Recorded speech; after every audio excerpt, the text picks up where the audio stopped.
All right, welcome in. KSO Postgame Live, Mason Voth, Drew Galloway, Derek Young. Let me fix that for you, boys. There you go. You know, I don't want to mislead anybody. I don't want them accrediting the wrong face to the wrong name. Although you're probably pretty used to this crew at this point. You know what's going on. Not a lot going on for K-State football right now, though. I think we came in with pretty low expectations in this game. I also have pretty low expectations for how this Wi-Fi is going to work in this Hyatt place. Easily the worst Hyatt place that I've ever been in. Elevators don't work. Ceilings falling apart all over the place. But the expectations that were had for me of a hotel and then also this football team, they have been surpassed in a negative way because K-State loses tonight 23-16, the final, or 23-17, the final score. K-State, if they had scored the touchdown at the end, would have had an extra point to win the game. They don't do that. The Cats are now 1-3, 0-1 in Big 12 play, not because of tonight, because of the Iowa State game. Match is the worst start to a season since 1989. We all know what was going on back then. Bill Snyder had taken over the worst program in college football history and was tasked with trying to make them better. That is the history that this 2025 team is joined with now. We also saw earlier tonight, credit to Derek Duke, who I saw tweet it, but K-State's 44 yards in the first half were the worst in a game since 2015. Which team has come up a lot the last few weeks when we've talked about this one? 2015. And that was, again, not a very good football team. So here we are to try and pick up the pieces now as we look at, the worst K-State football team in multiple generations. Like, this is the worst K-State football has ever started a season since any of us have been alive, I think. I don't think DY was born in 1989. Oh, no. Exactly, 1989. Okay, get out of here, old man. Yeah, okay, for Drew and I, and now my kids, I have to raise them in a world where K-State sucks at football. Do you know how hard that's going to be after their dad has zero experience with that, except for when I was bullied in, 3rd through 5th grade or whatever when Ron Prince was the head coach, but we got past it. I did have Bob Huggins and Frank Martin to kind of save me there. Let's start with Derek Young, the man, the myth, the legend, who got to sit up high at Arizona Stadium, lame name, by the way, and watch this disaster unfold tonight. At any point, did it feel like K-State was going to win that game? Yes, the third quarter. The magical third quarter. That's all they've had this year. The third quarter against North Dakota, and now the third quarter against Arizona, which in basically they woke up for 10 seconds and tied that game in a flash, right? That's what we saw from Kansas State. They're down 17-3 at halftime. Then, you get the 75-yard touchdown run by Jace Brown. I wouldn't even say you really blocked a point. Like, Arizona dropped it, and then they kicked it into the K-State player. And then it ricocheted and hit the ref, or it would have been a safety. So it was kind of a quirky-looking play. Look, I'll be quite honest. I talked to someone that knows a lot of ball, been around the NFL a little bit, and I was talking to them at halftime, and I said, it just felt like that was a very uninspired half. They came out flat. It almost feels like Kansas State had already quit on the season, and we didn't think that would happen unless they were 1-3, which now they're 1-3. I was like, you kind of gained the same thing. And he's like, I can't really say it on the record, but yeah, it feels like that. He's like, if they were playing a good team tonight, they would probably be down 31-0 at halftime. And that's how it kind of felt to me. It was 17-3, but they got that 3 points because Arizona muffed a punt. And that lone scoring drive of the first half went for negative 10 yards. Like, they went backwards 10 yards on the one time they scored in the first half. That's how bad it was. It is as whatever you were thinking, like the worst case scenario could be for Kansas State this season. Like, I think it's probably surpassed that after 4 games. And, another stat that I don't know if has been out there at all yet either. Obviously, Avery Johnson only throws it for 88 yards. He has negative 16 yards rushing. all the things. Somehow Kansas State had 100 rushing yards, but 75 of those are on one play. So if you take that into account, the other 23 carries went for 30 yards. That's it. And 193 total yards on the game. 143 of those are Jace Brown. So the rest of the team only had 50 yards. Well, and you bring up how they started in the second half. And yeah, I mean, you kind of thought like Arizona's giving them this game right here. Jace Brown takes the first play, 75 yards, similar type of play to what they did to kind of get themselves out of the mud against Iowa State in Ireland. And then, so that sparks them. Okay, they're down a touchdown. They come out, they get the punt forced, and Arizona's punter just drops the ball. It's in his hands. He drops the ball, and K-State smacks it. It was picked up briefly, and you thought, oh, of course, here comes Arizona. And then Amarian Fortenberry delivers a just massive hit, and K-State gets the ball in good field position. And it shouldn't be lost on people, though, that it took a bullet on like 3rd and 16 for K-State to keep that drive alive and not settle for a field goal after they had gotten themselves backed up once again. But it's 17-17, and then Arizona, big plays, moving the ball down the field. The idiots decide to run a wide receiver pass, and Quay Moss has the first interception of the season. K-State, though, backed up, and this offense can't move the ball on their own. So they end up having to give it away, and the Wildcats never scored in the game.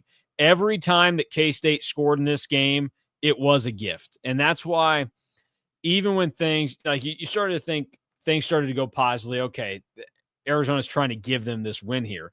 But once they kind of squandered the pick and then everything that came after it, it just went back to you have to realize this team really did nothing on their own tonight offensively. Their hand wasn't even held. It was like, I don't know, just, they were silver spoon kids tonight, basically, on offense with what they were given. And then some people were talking about like, oh, there's finally some energy. Well, like, they didn't have to do much to get the energy, though. Like, you got a broken play that Arizona just completely screwed up on, because guess what? Arizona sucks too. Let's stop acting like all these teams that K-State's played the last 3 weeks are good. North Dakota sucks. Army, hey, salute to the service. Appreciate what you're doing for us. You guys suck at football. Arizona, you've not done anything serviceable to me in my life, but you suck at football too. Like, you're not playing good teams right now. So, yeah, of course they're going to screw up and let you go 75 yards. And then because they drop the ball on a punt, you're set up with a golden, spot, and you get energy from that. But then they were back to being dead and lifeless when they can't do much else. And I think that just goes to, after the game, we got to hear from Des Purnell and Avery Johnson. And I liked a little bit more about what I heard from Des Purnell. It wasn't like he was overly animated, but you could tell it was really wearing on him, and there was some fluctuation to his voice. Again, you just got a very stone cold Avery Johnson that we've talked about it, but man, you got to have a little bit more fire and energy. And maybe that's what this team is lacking. Is, their head coach tries to play it very calm and cool. He was clearly more visibly shaken and frustrated and disappointed tonight, and realizing what they have going on here. But I still go back to not knowing if he can provide the right message there. Drew, you've gotten to view this thing from a couple time zones over. It's early in the morning where you're at. What did you think of this game? It was a funny game in the sense of it was a very typical Friday night game where both teams just keep continuing shooting themselves in the foot. Arizona with a lot of penalties in the red zone early on kept K-State in the game. Their field goal game, it felt like every time the kicker trotted out there, you didn't know where the ball was going to go. But it kind of felt like the Iowa State game from a year ago in the sense of when K-State played in Ames, Iowa State, and especially Rocco Becht, was daring K-State to go win it, and they never did. Arizona tonight dared K-State to win it, and they didn't even really get close. 23-17 feels very misleading with how the game was played. just because, you had the big run by Jace Brown. The offense didn't really sustain a drive. DY already pointed out that the one scoring drive that K-State had the first half, they got negative 10 yards on. The defense did enough to where they forced Arizona to kick field goals. And because their kicker was such a mixed bag, you ended up having 3 missed field goals by Arizona. So because of that, it looks better. But there are still so many things with this team that are just, at this point, I think it's just who they are. And it's a bad and broken football team. They can't stop the run. They can't run the ball themselves. And anytime that the other team blitzes, the K-State offensive line has no idea what to do. So you kind of see all that and you think to yourself, how does this get better? And I don't think that it gets better. Also, just pointing this out now, because I'm seeing this more in the logo that Mason has posted. This definitely looks like the AFC-A. It didn't look like this on TV with the Arizona helmet, but this logo specifically definitely looks like K-State played the AFC tonight. It does look like we should be talking about, Peyton Manning connecting with Ocho Cinco or something tonight. Instead, it was Noah Fafita and a bunch of guys you'd never heard of except for Trey Spivey, and you only had heard of him because he played at K-State the last 2 years. DY, you've got something educated to say? Well, I just thought that one of the few times where there was some emotion from Kansas State, just kind of jarred a memory loose, was Logan Bartley's hit when he cracked Trey Spivey. So, and that, someone asked about the penalties. I thought it was targeting. I mean, it was in the head neck area. That's targeting by the letter of the law, and the Ryan Davis penalty was incredibly late, so he earned that penalty too. And I think he was trying to. That's what we're getting to now too. Now you have some players that do actually give a shit, and now they're trying too hard to make a play, so hard that they're making a mistake. I thought that's what happened with Sterling Lockett's muff punt too. You got a few players that give so much of a shit and have taken so much pride in what's happening right now and want to help reverse it, that they're trying so hard, right? So that you're getting that a little bit. I think that's what happened, and that's what happened. That was one of the scoring drives. Arizona didn't need help. They were moving the ball well. Brent Brennan probably helped Kansas State by calling as many passes as he did. I was wondering, why is Arizona trying to throw the ball nearly 40 times tonight?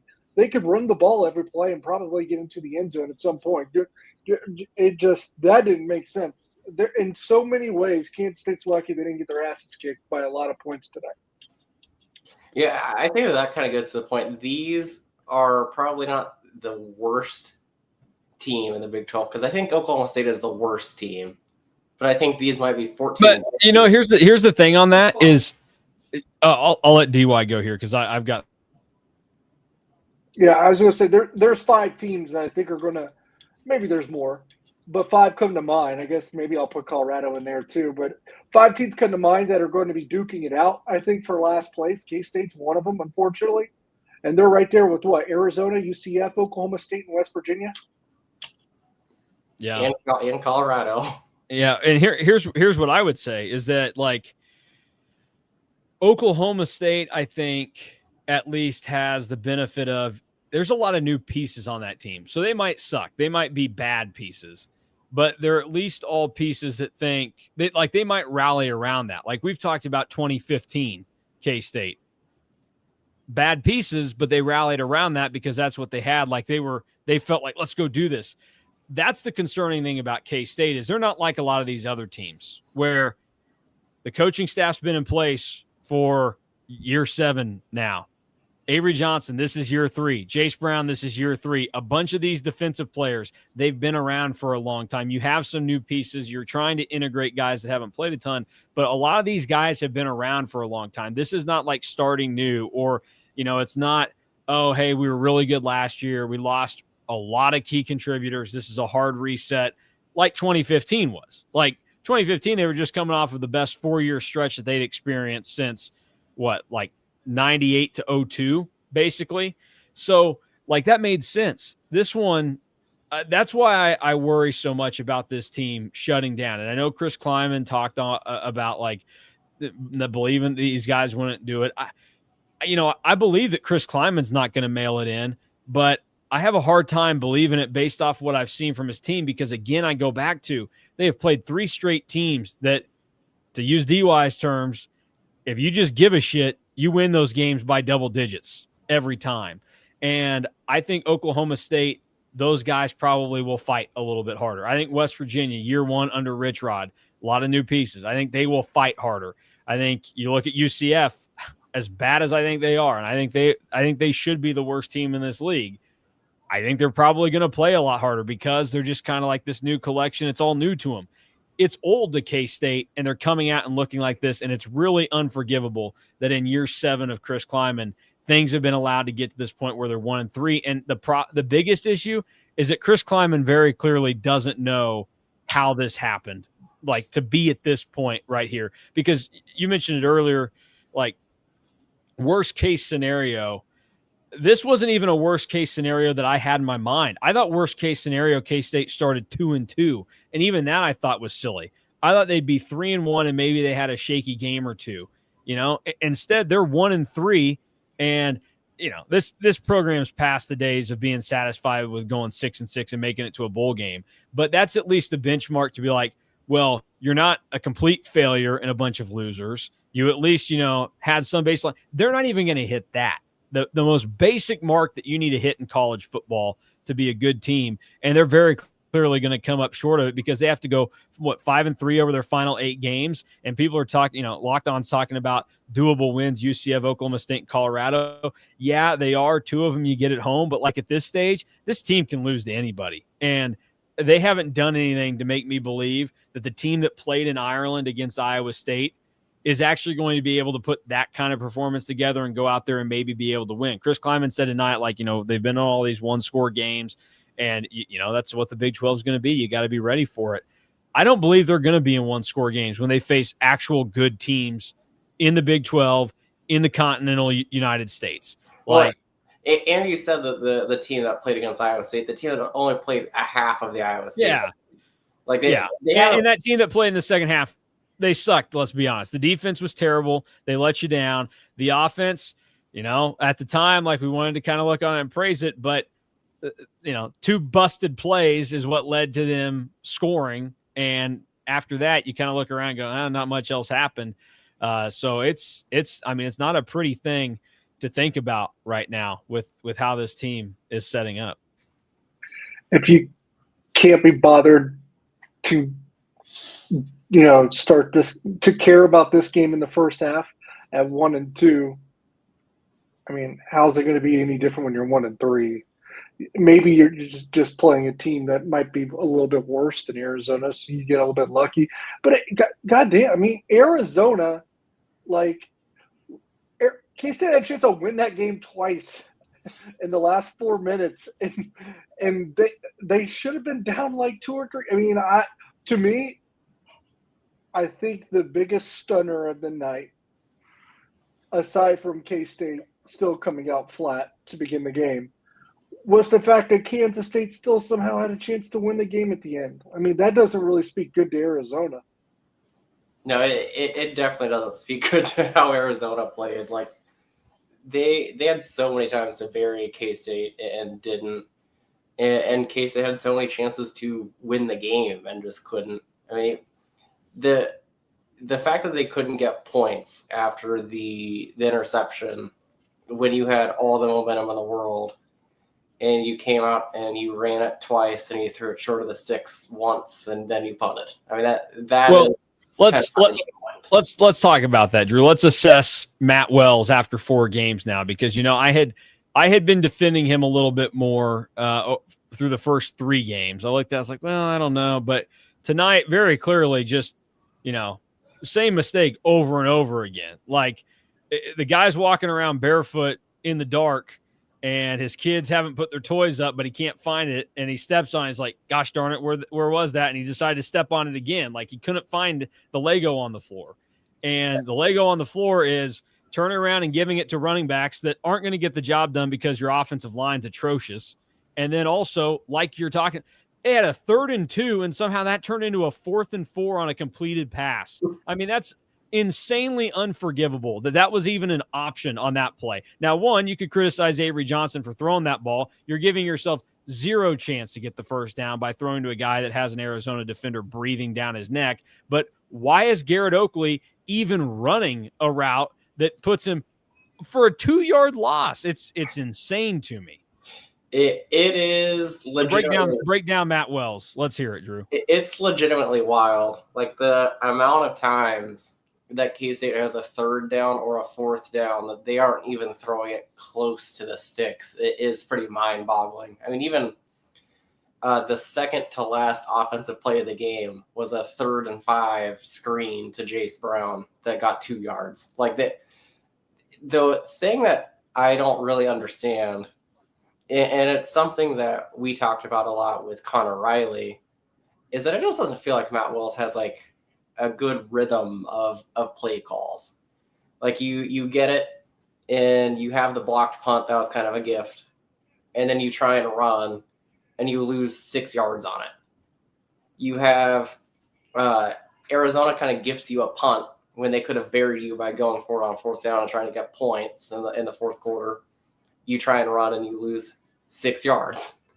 Like the feel for the play calls, or and then another one that just like it felt like you could have gone for a kill shot, but then you decided to run with running backs with that's just not working right now because the offensive line is when you throw the deep ball to Jace Brown, then you run, throw it short of the 6 on 3rd down and you punt, or you go for it on 4th down and you also throw it short of the 6.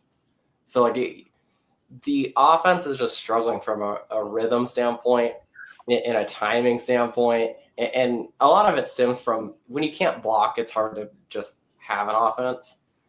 But the amount of times that K-State has had a 3rd or 4th down that they've thrown short of the 6 is just mind-boggling through 4 games. Yeah, another one was in the second half, right? It was, I think, a 4th and 6, and they threw a 4-yard out route to Jace Brown. It's like, it didn't get completed anyways. It's not like it freaking mattered, but it's like. Also a common theme tonight. Right. It's just, I think there have been moments in each game where you're like, yeah, I don't really like that play call offensively. Tonight, I thought was the first time where the play calling actually was like abysmal and you really just didn't give your team a chance. Now, I get that it's hard to plan around and make calls around an offense whose offensive line is not blocking a soul. I get that. There is some challenges and hurdles to that, but you're just not giving yourself a chance. It just feels like, aside from 4th down, where if you throw it short of the sticks, especially an out route where you can't really turn upfield and run after the catch to get the first down anyways, aside from that, it just feels like sometimes they are so concerned to just be so methodical and almost scheduled their plays to get into manageable 3rd down and manageable 4th down. But to me, it's like, I get that to a point, maybe in certain situations, but in general, isn't it just a good thing to avoid being in 3rd and 4th down together? Yeah, I mean, you would think so. And also you would just get to a point where you would think it would finally click. Hey, it hasn't worked the first 3 games of the season. Didn't work in the first half. Like, I understand you want to be balanced. I understand you want to do these things, but right now you can't do these things. So you at least need to try to do the things that might have a chance. And that's to me, I mean, the loss is obviously important, and you shouldn't lose to a team like Arizona. They're terrible. Obviously, we saw them play terribly tonight. But the most disappointing thing and concerning thing to come out of this is that it felt like Matt Wells just kind of rolled over and died tonight, and that Chris Kleiman was comfortable with it happening because we talked about it going into this game. They needed to just lean on the one thing that had flashes of success this season. Running the football has not had a successful moment this season. Also, let's discuss this for a second. Was it not weird?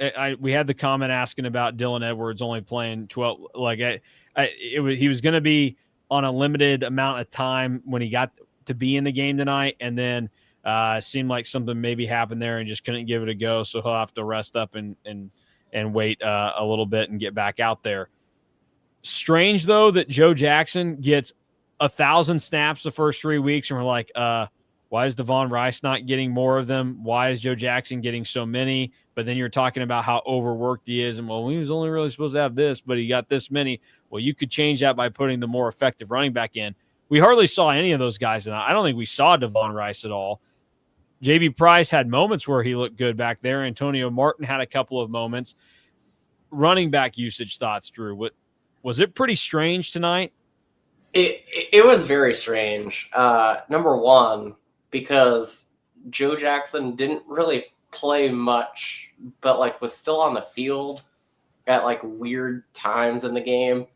The number one area they had him in. They had him in a couple of times when it was clearly that the running back was going to have to do some pass blocking, and Joe Jackson's not been a good pass protector. But he is your best. But he's your best pass blocking back. And it sure wasn't going to be Antonio Martin. He got Avery murdered. Yes, I was about to say that Antonio Martin got Avery killed in the first half.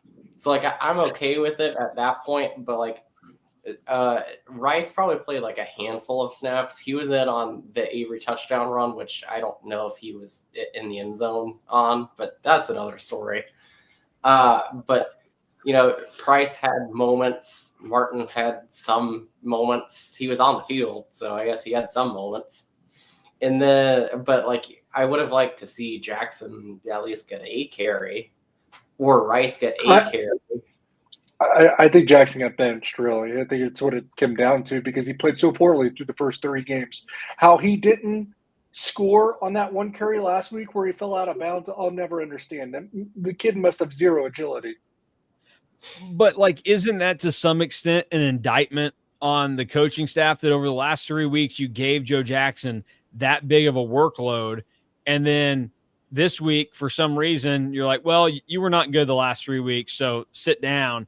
But, like, you could have not played him as much last week, too, because most of this happened after Dylan Edwards wasn't going to come back into the game. Like, that's where I think another red flag should go up. And, look, they've been up for a couple games now, but it's just another one of those things that's very clear that this coaching staff is also scrambling, and they're trying anything. They're throwing a bunch of crap at the wall and seeing if it sticks, and they have no idea right now of what's going to work. They're at a loss, and I don't think they're going to be able to figure it out. I mean, I was pretty convinced of that already through the first 2 games based off what we've seen. Tonight just kind of reaffirmed that. Like, I've got zero confidence in this. Like I said, I think Chris Kleiman's not obviously going to mail it in.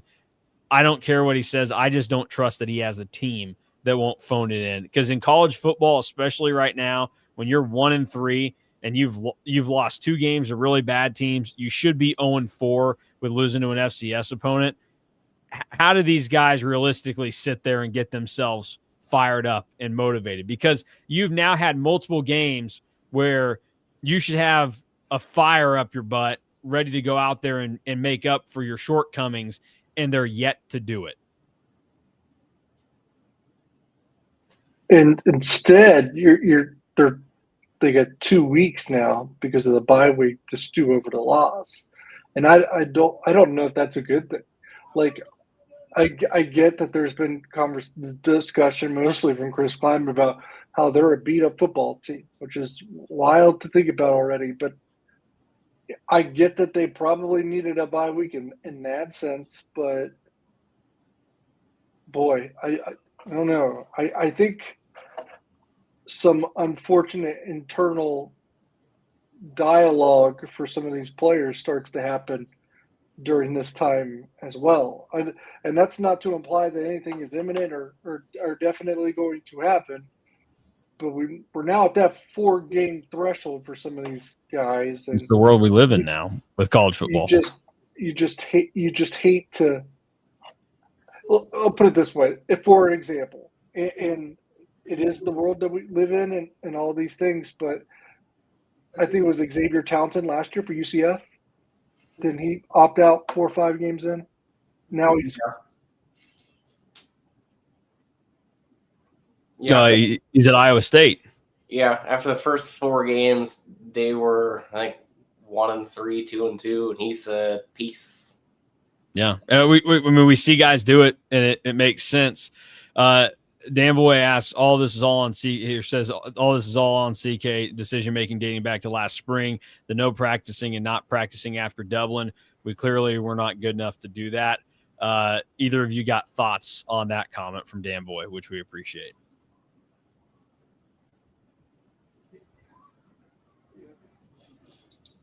I do, but I think it would be speculation on our part. But I've talked to a few people that kind of know the sport, and I think it's not just like the smoothness or the performance based. I think some of the physicality and toughness questions I have about this football team might stem from a lack of getting as many practices and all that. But it, when you come back from Dublin, I get dialing back a little bit there. The spring ball thing is a question that I would like to ask Chris Kleiman and plan to do so, because I don't really have that answer, but I'm a little curious as to if that is having an impact right now.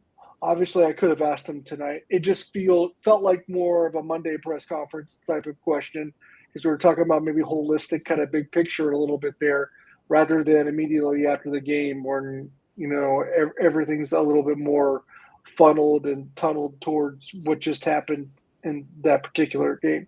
But it's something I've tried to dismiss, I guess, mainly because I don't want to think that they made that big of a mistake they missed 5 practices. They still got in 10 of the 15. But is those 5 practices really that's a pretty seems a little bit of a small scoop to be having this big of an impact. And that's to me where I would go, if this team was 2-2 or they'd pulled all these out and they were 3-1, but they looked really shaky and it wasn't crisp. Like, I think there's an element to that where that could impact this a little bit. And maybe that says more bigger picture about the toughness of this team, that the coaches thought that they had a group of guys. Now you can look at it 2 ways. One, they either thought that they had guys that were mature enough to handle that, or the other side is, they thought, well, this is the best way that this team's going to respond to it, is if we give them less of a workload. But I just kind of go back to, they're 1-3, and take the Iowa State game out of it. And also, I'm just going to start referring to the North Dakota game as a loss. Yeah, they won it. They played it out like a loss. Like, your last 3 games, you play better and you win those games, not based off of missing practices in the spring. Like, I would expect a team like K-State that looks the way that they do to be able to go out there and, without much direction, beat up on Arizona or Army or North Dakota. Like, not to that extent, that's a little exaggerated, but you get my point there, where they're not facing world beaters. They are facing some of the worst teams that you could put on a college football schedule this year in the way that you have to do it. So, like, I think it's a good question. I think it's a possibility that it's impacted in some ways, but it shouldn't in any way explain why they're 1-3 right now, and it's gone down the way that it has. It's just, I don't know. It's not a pretty thing. Drew, let's get back to you here, and let's talk a little bit about the defense tonight. Noah Fifita, -27 rushing yards entering tonight's game. Goes for 48 yards and 2 touchdowns on K-State, and it came at critical moments. It burnt K-State at times, and that's probably the number one reason why Arizona won tonight when you look at it, is that Noah Fifita ran the ball for the first time in his life successfully. Yeah, I mean, it was what won Arizona the game. Like, we made the joke that Noah Fifita kind of looked like Lamar Jackson, because he was just agile and willing his team to win running the ball. And it's something that we've really never seen in his college career. I mean, he used to be somebody that took like huge dropbacks, kind of like Shedeur Sanders did at Colorado. And he's running a little bit more. Like, he was never like a statue back there, but this was the first time that we really saw him run. And K-State had no answer. Like it felt like every time that he ran the ball, it was for a lot of yards at like a critical point. So that was concerning, but just their lack of being able to stop the run, period, no matter who it is right now, it is the most concerning thing to me. And I mean, I kind of brought it up as a red flag immediately after the North Dakota game of like, in the Chris Kleiman era, K-State has always been really good against the run. They weren't good against the run against North Dakota. They weren't good against the run against Army. Now they weren't good against the run against Arizona. How does this really get better? Is this more of a product of not really having the players that you thought that you could to go to 4-2-5? Because they've been really, really good against the run of the 3-3-5. So do you need to go back to a 3 down? How do you fix this? Because it's really bad. Like there were holes that I think the three of us could have ran through tonight at certain points for Arizona. No, well, I will just say I know that I could not have. I got one carry in my football career because we were beating a team really bad. The coach was like, "Hey, who hasn't touched football this year?" It was like me. I went in, I got my shit rocked and fumbled, and our stud quarterback picked it up, and I trotted off. Feels like, oh, that won't ever touch football on offense again. Another big problem was Ishmael Mahdi, who goes for 189 yards on 22 carries. Entering tonight, the senior for Arizona had just 74 yards on the season. Last year, he was under 1,000 for the year, and his previous career high was 156. That came against Lamar. FCS team, they're not very good. He also isn't even their starting running back. Like Quincy Craig didn't play a lot tonight due to injury, and Mahdi has been the primary backup for Arizona. Yeah, so not good is how you could classify things for that performance, and that's where you go to, like, you're talking about, do you need to change the defense up? Like, I don't know that any of the defensive ends are going to help you in the run game, and then the D tackles haven't really plugged much up tonight. Uso had that one drive where he was making some plays for K-State, but outside of that, the defensive line was pretty quiet tonight, and more than anything concerning that when Arizona was passing, you just basically got zero pressure. And I get Fafita was getting it out a little bit quicker than you're accustomed to. I think they got some pressure because they forced a lot of holds in obvious passing situations. Like maybe, yeah. Both I guess the problem is, and maybe this isn't fair to them, but because the rest of the defense is also so bad and your run defense is so bad, it feels like if you're not getting a sack and making them lose yards and the down, then you're not doing your job adequately. So, like, that's where you look at this team right now. Nobody's playing well, but then you also have other areas that are being stressed to the max in terms of what's expected of them, because you at least have the better chance to step up. Like we thought Tobias Nsami, Ryan Davis, those guys being on the field together, maybe that would elevate you a little bit and you've got a chance, but you're going to have to lean on that more. Avery Johnson, the passing game, we thought that you're going to have to lean on that a little bit more. And everybody just let you down tonight. Nobody went out and had the performance that said, I am sick of this crap. We should not be 1-3. And instead you got a performance where most guys look like for a long time, whatever, who cares? We'll collect the paycheck and move on. Doesn't feel like anyone's really said I'm sick of this crap in general. And I think that's part of the problem, right? That you just don't have anyone just completely just fed up with things. It looked like Desmond Purnell was getting really, really close by the way he was talking and the discussions that we were having with him while he was at the table in front of the microphone after the game. He did say F this. He censored himself, but yeah, he's the one guy that might get to that point that I think it has it in him. And maybe someone's already done it behind the scenes. We don't see everything. We don't hear everything. I get that. But it seems like a team that still hasn't been told that, or that hasn't had anyone step up and say that. But like, they at times seem like they don't care enough, and maybe that's unfair to project onto them, but that's the way they play.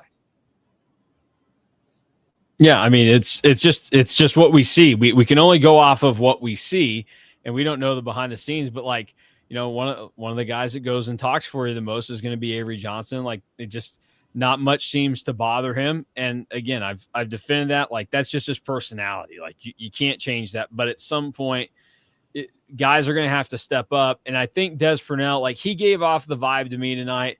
Like, I appreciated what we saw and heard from him. I think he's probably trying, but you just have to start to wonder, like, how many guys on this team don't receive the message. And like, the message from Chris Kleiman and Joe Klanderman and a lot of coaches on this team, it worked for a lot of players over the last 6 years. But for some reason in year 7, that message is not resonating. And that's where, again, it just, at the end of the day, it goes back on the coaching staff. Like, these are the players you brought in. And so did you pull the Jerome Tang and somewhat unknowingly, maybe a little bit more than the basketball team did last year, bring in a bunch of the wrong personalities that can't handle this? Like, the player-led program thing has been brought up. This is a team right now that not getting the vibe that many of these guys, many of these players are capable of actually leading. And so, when you get to that stage, like, this is just how Chris Kleiman runs things. It's going to be tough to get things changed and going in a different direction. And I don't think this team responds well. Like, they told Adrian Martinez, cut it loose. Basically, cut it loose or we're cutting you loose. And I think if Adrian had gone out and laid a stinker in Norman in 2022, they probably come back and Will Howard starting that game against Texas Tech, or something dramatic happens without an Adrian Martinez injury, because they say that we can't have you come in here and doing this. You need to come be a difference maker for us. It clicked with him. Chris Kleiman said at halftime of the Texas Tech game that year that his team needed to nut up. I think the team he has right now, I think they'd quit on him if he said something like that to him. And maybe he has, and maybe he's tried, but I just don't think that they can be as stern with it. And if they do, the players are probably like, whatever, who cares? Like, there's just too many things where, whether it's real or not, I think people can sit around and question the buy-in a little bit from this team. And certainly it's easier when we have this 1-3 start to go off of. But then there's just so many other things that you look around and go, man, I don't know that this feels right. And ultimately seems like we're probably headed down a road where, like, right now, unfortunately, the best case scenario feels like for the future of K-State football that some kind of blow up needs to happen. And that even, however this season finishes, you need a lot of different parts next season. Like, this generation of player makeup on this team, I think people are going to be done with it after this year. I think they already are done with it. And you're looking at a pretty hard reset if you're Chris Kleiman and the football program heading into next year. And it sucks that we're talking about that on September 13th. I didn't really like – it may be he's right. I don't think that he is. And it certainly shouldn't be the issue with the last 3 teams that you've played, North Dakota, Army, and Arizona. But that he said tonight that he thought they were more talented than what they are, and that they're not talented enough without Dylan Edwards. He said that.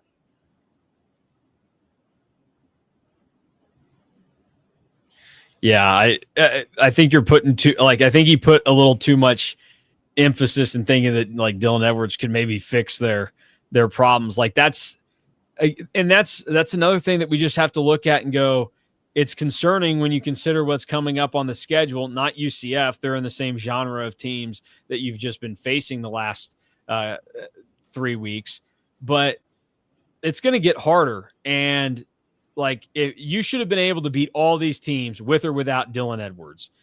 Like, it shouldn't have been a problem. You could have been down what you were down and find a way to get this thing done. And they didn't for some reason.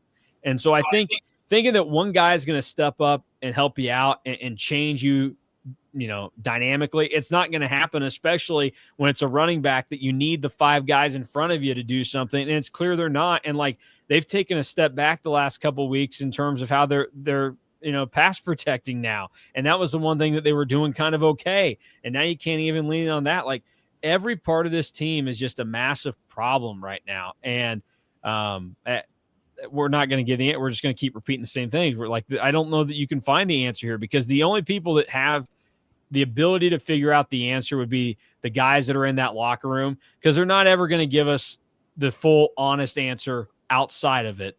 And we're not going to be able to figure it out unless they start winning, because then we'll know, okay, something's gone on here. But from the bits and pieces we get, you just look around and go, you can't do anything here. Nothing's going to happen. We're also entering the part of the schedule. Like, not only does the quality of opponents get ratcheted up here, we're entering the part of the schedule of the time of year where it's even more important to be able to run the ball and stop the run. Like, 2 things they don't really do. Is it bad when you can't do either of those 2 things, or your offense can't be on the field for a sustained period and your defense can't get off the field for a sustained period? Like, it is all really bad. But there's not one specific phase of football they're really, really good at. Maybe place kicking, which we thought was actually a question mark. Yes, I saw the comment. Did not jinx Luis Rodriguez, Mason. He hit that perfectly with the crosswind in Tucson. And then our other guy, Quay Moss. Maybe you should have trusted him a little bit more. Quay Moss, oversized cotton T-shirt and all. First interception, no gloves. Well, a wide receiver threw it, so. Still have yet to intercept a quarterback. Yeah, we'll be watching for that. All right, we'll start winding down. It's late for everybody. DY, I can let you go, so the pressure's off of you here. Thanks for joining us, son. Have a good one. Bye. All right, just Drew and I now. We'll close up shop, go quick here with a few other things. I'll just give you the floor here, Drew. Is there anything that we haven't touched on that you want to get out of your system, or that you noticed in this game? I guess the one thing that I'll say that I haven't really brought up, because there are so many other issues, to have 4 like major special teams mistakes in 4 weeks is unforgivable. Like 3 weeks was insane. Now 4 weeks, it's like, holy crap, is this going to happen 12 times this season? But Simon McClanahan punted well. Luis Rodriguez nailed a field goal. For half a second, I thought that K-State was going to drive down, and it was going to be that scenario that you and I talked about on yesterday's show where he misses the winning extra point. Yeah. But, I mean, this team is just so frustrating, and I'm a little concerned about where it goes from here. Like, I mean, just in this day and age of college football and college athletics in general, I don't want to put it out there, but like we've talked about it, there are guys that could just shut it down and say, hey, it's been 4 games. I don't want to play anymore, and I'm going to go to somewhere else. Yeah. And we can hit on that real quick, because, you're our recruiting guy. Also, real quick, I'm janky setup. I have all my stuff on an ironing board, and I'm sitting on the end of the bed. So you think I'm just bouncing around because I've got something wrong with me? What's wrong with me is the fact that I'm sitting on the edge of a very soft bed over here. But that's something that has to be addressed in this era of college football. And, again, it's not totally fair to them, given, the circumstance that we don't know. But you have 2 guys that their high school recruitments were notoriously up and down. They ran hot and cold with K-State and Dylan Edwards and Lincoln Cure. And those were 2 guys that had missed a lot of time with injuries. They're also 2 of your most talented and would-be sought-after guys from other teams. And so you do have to start to think like, Lincoln Cure could have easily signed with Oregon on signing day. Like, what's that guy thinking right now? He could be going and playing for the team with the best point differential in the country, but instead he's playing for a team that's 1-3 and looks like they're going to be bottom feeders in the Big 12. And Jace Brown is another very talented guy, and they're, not that they were substantiated, but he had rumors that hit him at the end of the last season. It's like, now, okay, you go, what's going on there? Like, that's one of those things you have to face, because you just played 4 games, and worse than anything is these guys don't have to make a split-second decision on if they were going to do that now. They've got a bye week. They've got 2 weeks until you play another football game. Like, they might be legitimate thoughts that are happening. And if that does start to happen, then I think we're 99% sure that this season is shot. But I mean, you can just pack it up and go home and not pay attention the rest of the year, because if that happens afterwards, then this thing's done. That the buy-in's not there, the togetherness isn't there. This isn't a real team. And I still am very skeptical that this is a real team to begin with.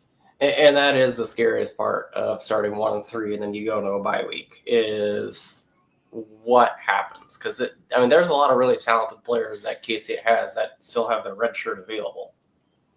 So, like, theoretically, if they wanted to, some of them could just shut it down. So yeah.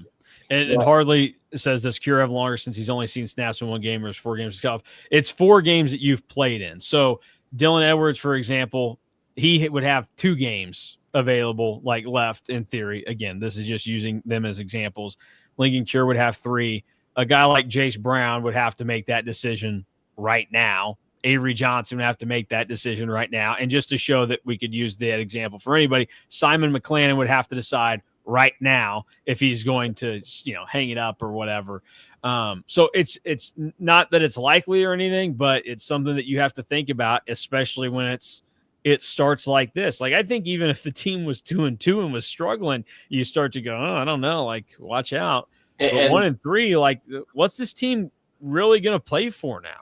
And that's just where it gets really scary. And, like, I've already kind of thought about, like, if you don't make a bowl game this season, you need a hard reset to where, like, there is a scenario out there where K-State has 55, 60 new players next year. Yeah, I mean, you're staring down the barrel of when you're this bad in college football, everybody goes through it.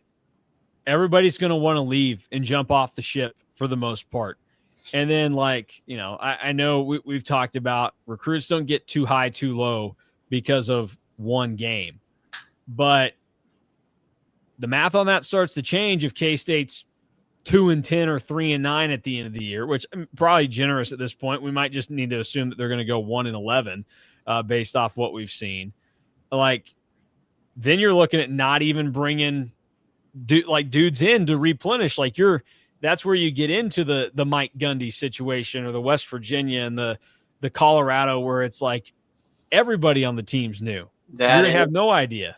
That is where it gets very scary. And like that is like absolute worst case scenario. Yeah, I don't know. Last call for questions here. We'll wind down over the next 7 minutes here and get out tight hour, try to do all that and go from there. A couple of other things on the night to mention, just because I, throw it out there and everything. I asked Chris Kleiman about it after the game. They had a couple of fringe territories where maybe they could have kicked another field goal. He said, well, directionally, we thought that one end might be tougher than the other. It is true that the end that Luis Rodriguez made the 51-yarder on, if there was any wind that was helping tonight, it maybe would have been blowing it a little bit more to help you on that side, but also it was a pretty significant crosswind. I didn't think it was too bad, but again, I'm not a kicking expert. I'm not Jeff Gossett. So, Drew, would you have, given the way everything else has gone, and we just talked about lean on what gives you the best chance, would you have just gotten crazy and cut Luis Rodriguez loose and said, go bang one through for us? We need those points, because now you look on it, K-State, they lost by 6. If you make those, it's a tie game. And I know it's hindsight, and I know there's a good chance that you don't make both of them, because they would have both been like between 54 and 57 yards. But he's showing you something right now. Yeah, I think I might have at least tried one of them. You just haven't shown that you can make a play on a situational down on offense this season. So I think that I might have just tried it just to see, because it's not like Luis Rodriguez, and we've talked about this a handful of times now, is like just sneaking these in. Like the one from 51 looked like it would have been good from 61. So I would have at least given it a whirl. But like that's kind of benefit of hindsight and just knowing that K-State threw it 4 yards on 4th and 6. Yeah. So some of that is kind of skewing it, but like, what did you have to lose at that point to just go out there and kick one?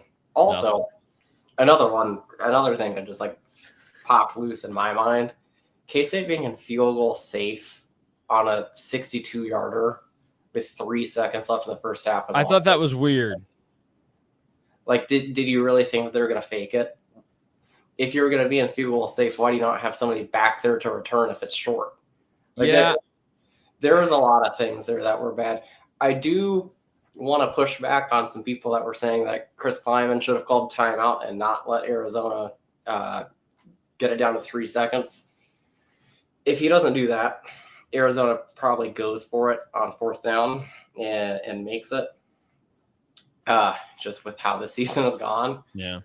And 2, if they were just going to punt, like, you're getting the same result. There's also, like, number one, punt team's not hanging on to the balls right now. They've muffed 2 of them this year. And then also, like, this offense isn't exactly the most dynamic thing in the world at this point in time. I don't know, like, you know, they're not going to do it and make something happen there.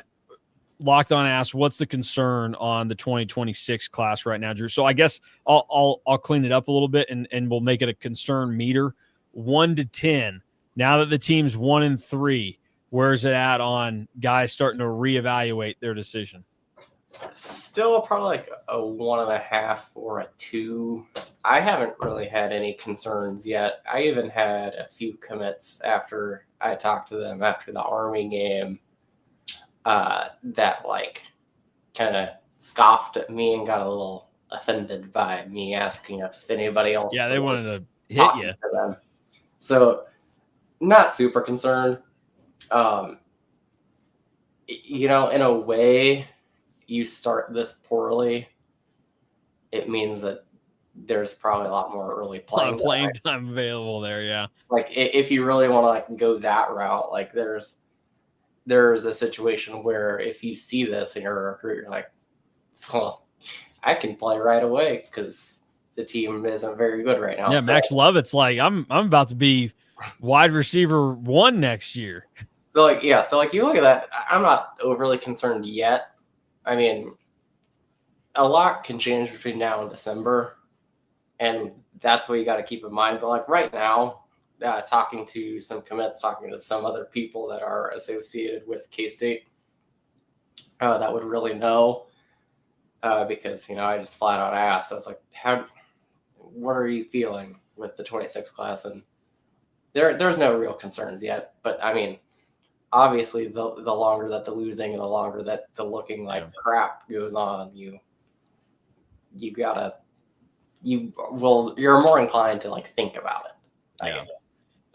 Last question for you, just to throw this in there. I don't know that we talked about it enough, and you had a better viewpoint on some of the stuff because you're watching on TV, so you can see the field a little bit differently than DY in the booth or me on the field.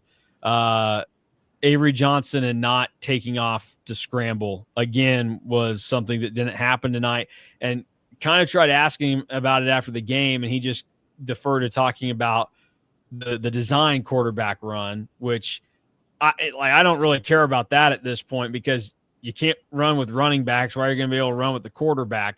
But again, just not taking off. And Chris Kleiman kind of theorized after the game that maybe he feels like he's trying to wait and make the big play because that's what the team needs right now, which I could buy into because you saw a lot of that tonight. Like he wasn't just bailing on plays.